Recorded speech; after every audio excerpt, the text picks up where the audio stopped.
तर नमस्कार मित्रांनो, मी मनोज चौधरी तुम्हा सर्वांचं मराठी इंजिनिअरिंगमध्ये खूप खूप स्वागत करतो।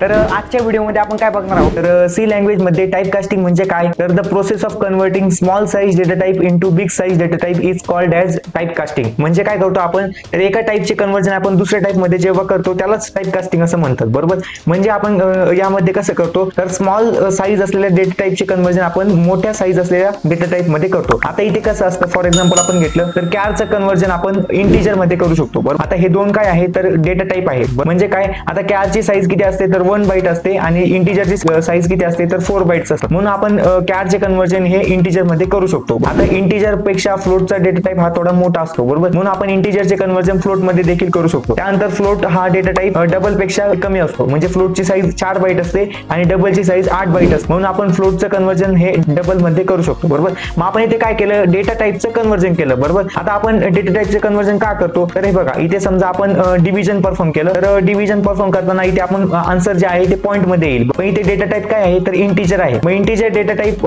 पॉइंट असलेली व्हॅल्यू स्वतःमध्ये स्टोअर करू शकत नाही, त्यामुळे आपल्याला काय करावं लागेल, तर जो रिझल्ट येईल आपल्याला फ्लोट मध्ये कन्वर्ट करावा लागेल। आणि जर आपण फ्लोट मध्ये कन्वर्ट केला नाही तर याचा जो रिझल्ट असेल तो प्रॉपर येणार नाही, बरोबर। म्हणून आपण आधी फ्लोट मध्ये कन्वर्ट करून घेतलं आणि मग आपण ती व्हॅल्यू प्रिंट करू। मग आता टाइप कास्टिंगचे दोन टाइप्स असतात, पहिलं असतं ते म्हणजे इम्प्लिसिट टाइप कास्टिंग आणि दुसरं असतं ते म्हणजे एक्सप्लिसिट टाइप कास्टिंग, बरोबर। आता इम्प्लिसिट म्हणजे काय, तर जी टाइप कास्टिंग स्वतः सिस्टम परफॉर्म करते त्याला इम्प्लिसिट टाइप कास्टिंग म्हणतात आणि जी टाइप कास्टिंग युजर स्वतः परफॉर्म करतो त्याला एक्सप्लिसिट टाइप कास्टिंग म्हणतात, बरोबर। म्हणून हे बघा, आता इम्प्लिसिट टाइप कास्टिंग म्हणजे काय, इथे आपण 3 एक्झाम्पल दिले आहे। इथे आपण विदाउट टाइप कास्टिंगचं एक हे लिहिलेलं आहे, कारण इथे कोणत्याही प्रकारची टाइप कास्टिंग होणार नाही, कारण हे तीनही व्हेरिएबलचे जो डेटा टाइप आहे तो इंटिजर आहे, बरोबर। म्हणून इथे टाइप कास्टिंग आपण केलेली नाहीये। आणि त्यानंतर इथे आपण टाइप कास्टिंग केलेली बघा, कारण इथे रिझल्ट 2 नावाचा व्हेरिएबल आहे, याचा डेटा टाइप काय आहे, तर फ्लोट आहे। म्हणून इथे आपली इथे टाइप कास्टिंग झालेली, कारण का, तर हे बघा, ए आणि बी चा डेटा टाइप काय आहे, तर इंटिजर आहे आणि याचा डेटा टाइप काय आहे, तर फ्लोट आहे, बरोबर। म्हणून इथे इम्प्लिसिट टाइप कास्टिंग परफॉर्म झाली, कारण का, तर ही इथे आपण कोणत्याही प्रकारची टाइप कास्टिंग केलेली नाही, म्हणून ती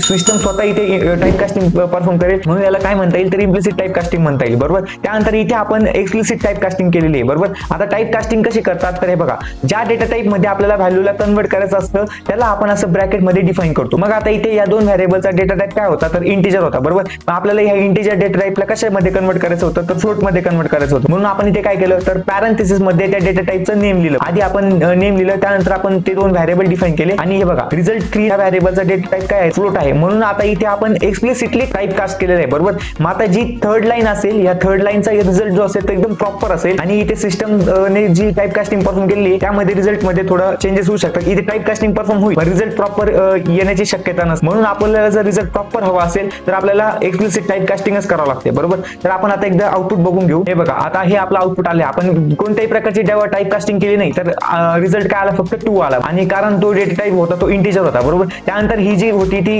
इम्प्लिसिट टाइप कास्टिंग होती, बरोबर, म्हणजे सिस्टमने परफॉर्म केली होती। आता सिस्टमने परफॉर्म केलं त्यामुळे बघा, प्रॉपर जो रिझल्ट आहे ना तो 2.3333 असा आला पाहिजे होतं। मग सिस्टमने परफॉर्म केलं ना, तर सिस्टमने टाइप कास्ट केलं पण ते प्रॉपर झालं नाही तिच्याकडनं, बरोबर। म्हणून आपल्याला जर प्रॉपर आन्सर हवे असेल तर एक्सप्लिसिटली प्रोग्रामरला करावं लागतं। म्हणून त्या दोन टाइप असतात, एक्सप्लिसिट टाइप कास्टिंग आणि इम्प्लिसिट टाइप कास्टिंग। म्हणून आपण इथे स्वतः एक्सटर्नली परफॉर्म केली टाइप कास्टिंग, म्हणून आपला रिझल्ट जो आहे तो प्रॉपर आला आणि सिस्टमने देखील टाइप कास्टिंग केली, फक्त रिझल्ट प्रॉपर आला नाही। आणि इथे टाइप कास्टिंग केलीच नाही आपण, तर इथे रिझल्ट कसा आला, तर पॉइंट नंतरचा आहे बघा, इंटिजर जो डेटा टाइप असतो तो पॉइंट नंतरची व्हॅल्यू स्टोअर करू शकत नाही, म्हणून त्याने फक्त 2 स्टोअर केला, बरोबर। मग असा आपला रिझल्ट असतो। तर अशाच व्हिडिओ बघण्यासाठी लाईक आणि सबस्क्राईब करा आणि प्रोग्रामिंग लँग्वेज डिटेल मध्ये शिकायची असल्यास मराठी इंजिनिअरिंग YouTube चॅनलला व्हिजिट